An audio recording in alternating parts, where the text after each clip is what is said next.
bienvenue pour cette nouvelle vidéo abondance dans laquelle je vais essayer de vous parler un petit peu des redirections 301 et 302. Alors déjà, dans un premier temps, désolé pour les puristes, j'ai fait quelques simplifications par rapport à la réalité, mais bon, il y a tellement de choses à dire que parfois, bon, j'ai fait quelques petits raccourcis sur les redirections, mais c'est histoire d'aller au principal tout de suite. Les slides, comme d'habitude, pour présenter ce qu'est une redirection. Alors déjà, dans un premier temps, pourquoi faire une redirection? C'est une bonne question. Pourquoi est-ce qu'on va faire une redirection? Ben déjà, alors les redirections, bien sûr, c'est sur les URL, hein, donc c'est lorsque, premier cas, l'URL d'une page change, alors siteweb.com/ancienne URL vers siteweb.com/nouvelle URL, donc on va rediriger l'ancienne URL vers la nouvelle. Ça peut être aussi quand le nom de domaine d'un site change, donc du coup toutes les URL changent, donc ancien site web.com vers nouveau site web.fr. Et ensuite, ça reste la même chose sur tout le site. Ou alors, tout simplement, on cumule les deux quand le nom de domaine et l'URL d'une page, donc grosse migration d'un site, ancien site web.com/ancienne URL.html vers nouveau site web.fr/nouvelle URL.html. Ça peut aussi tout simplement pour rediriger d'autres noms de domaine. Vous utilisez monsiteweb.fr et vous avez acheté d'autres noms de domaine comme monsiteweb.com et vous allez les rediriger vers vers l'adresse canonique du site. Alors comment faire une redirection? Si vous avez la main sur le serveur, et c'est ce qui est recommandé, vous allez faire des redirections 301 ou 302, donc je vais essayer d'expliquer un petit peu ce que c'est. Si vous n'avez pas la main sur le serveur, vous avez la possibilité aussi de faire des redirections JavaScript ou via des balises MetaRefresh ou des redirections PHP. Enfin, il y a plusieurs solutions. Aujourd'hui, je ne vais parler que des redirections 301 et 302, donc ça sous-entend que vous avez la main sur votre serveur pour modifier notamment le fichier htaccess sur les serveurs Apache dans lesquels on peut faire ces redirections. Donc on va parler ici des 301 et des 302. Alors déjà, 301 et 302, ce sont des codes HTTP, les codes du protocole HTTP. Alors pour expliquer comment ça marche, ben, voilà, ici on a un internaute qui a un PC, un Mac avec un navigateur, et puis de l'autre côté, il y a un serveur sur lequel il y a un site web. Et puis entre les deux, il y a Internet, donc le réseau, la toile mondiale, qui relie l'internaute qui veut consulter de l'information sur son navigateur au serveur qui lui contient les informations. Pardon. Donc il va y avoir un dialogue entre le navigateur de l'internaute et le serveur qui contient le site web. Alors par exemple, la première chose, l'internaute va taper sur son navigateur l'adresse http://www.abondance.com. Donc cette adresse va sur le réseau jusqu'au serveur qui gère le site abondance.com et comme il y a une page à cette adresse, le serveur va la renvoyer à l'internaute en disant ok, tu m'as demandé une URL, j'ai une page web à cette URL, donc je te l'envoie. Et la page est assortie d'un code dans l'entête HTTP. Ce code, c'est 200. 200, ça veut dire, OK, tu m'as demandé une adresse, je te l'envoie. Et je t'envoie la page qui est à cette adresse.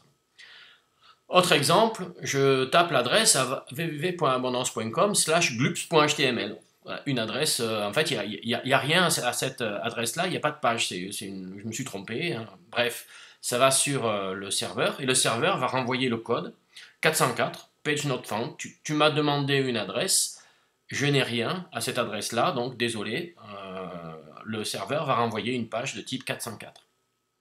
Erreur assez connue. Dans le cadre des redirections maintenant, ben c'est toujours le même schéma. Donc l'internaute va taper une adresse de type abondance.com/ancienne url.html et va la demander au serveur, mais le serveur, lui, dans son fichier, alors souvent c'est dans le fichier htaccess, un fichier qui configure le serveur, il voit qu'il y a une redirection. Cette page, cette URL, elle n'existe plus, elle a été redirigée vers une nouvelle adresse. Donc le serveur va renvoyer la page et va dire tu m'as demandé une URL, cette URL a été redirigée, alors le code par exemple ici c'est 301, le 301 c'est la redirection définitive, et le serveur va renvoyer la nouvelle URL redirigée depuis l'ancienne URL. Donc tu m'as demandé une URL, je t'envoie la nouvelle et je t'envoie le code 301 pour t'expliquer que cette adresse a changé de façon définitive. La 302, c'est exactement le même schéma. On demande une URL et on reçoit une nouvelle URL parce qu'il y a une redirection, sauf que la 302, ça indique que la redirection est temporaire. Voilà. 301, 302, 301 définitif, 302 temporaire. Alors, si on veut faire une analogie avec une résidence principale, par exemple, vous avez une maison ici et vous devez recevoir un courrier. Donc la poste, le facteur ou une société de transport de colis, par exemple, doit vous donner un courrier. Donc pas de souci, si vous habitez à l'adresse indiquée, ben, vous recevez le courrier. Le facteur arrive, il dit OK, il voit le nom sur votre boîte aux lettres, par exemple, il va vous remettre le courrier. C'est l'équivalent du code 200. Tout va bien. Si vous avez déménagé sans laisser d'adresse, donc vous n'habitez plus dans cette maison et personne ne sait où vous habitez. Donc le facteur va arriver et il va voir que il n'y a plus personne à cette maison. Et donc le courrier sera renvoyé à l'expéditeur avec le code NPAI, il n'habite pas à l'adresse indiquée. C'est l'équivalent du 404. Il y a une adresse, mais il n'y a plus personne à cette adresse. Si vous êtes parti en vacances, vous êtes parti en vacances un mois, mais comme vous êtes parti en vacances un mois, ça fait long, vous avez fait un changement d'adresse temporaire pour recevoir votre courrier, vos revues, etc., votre programme télé. Donc vous avez fait un changement d'adresse temporaire à la poste.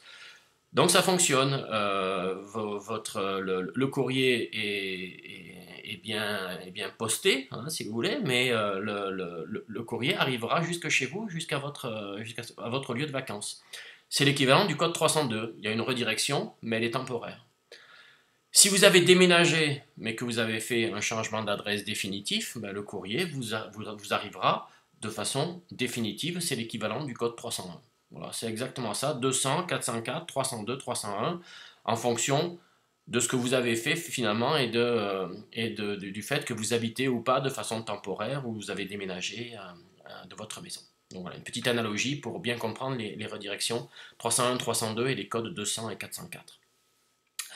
Donc en SEO, on va plutôt privilégier dans la majeure partie des cas les redirections 301, les redirections définitives.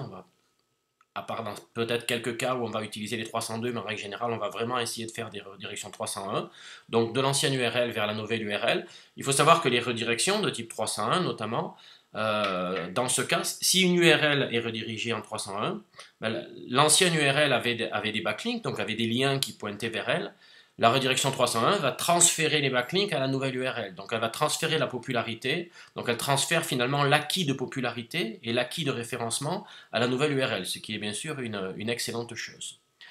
Enfin, pour terminer, pour connaître le code HTTP qui est renvoyé lorsqu'on demande une URL, ben vous avez plein d'outils sur le web. Je vous en indique, c'est celui que j'utilise ici, celui du site WebRankInfo. Alors j'ai tapé ici par exemple radiofrance.com, hein, à l'URL qui est indiquée, et il me renvoie en retour le fait que ici l'adresse radiofrance.com est redirigée en 301. Donc redirection permanente vers l'adresse radiofrance.fr. Voilà, ça permet comme ça de savoir s'il y a un 201, un 404. Bon, le 404 ça se voit vite, mais un 301, 302, et plutôt toujours privilégier les redirections 302. Voilà, merci beaucoup, merci de votre attention et à très bientôt pour une prochaine vidéo abondance. Merci, au revoir.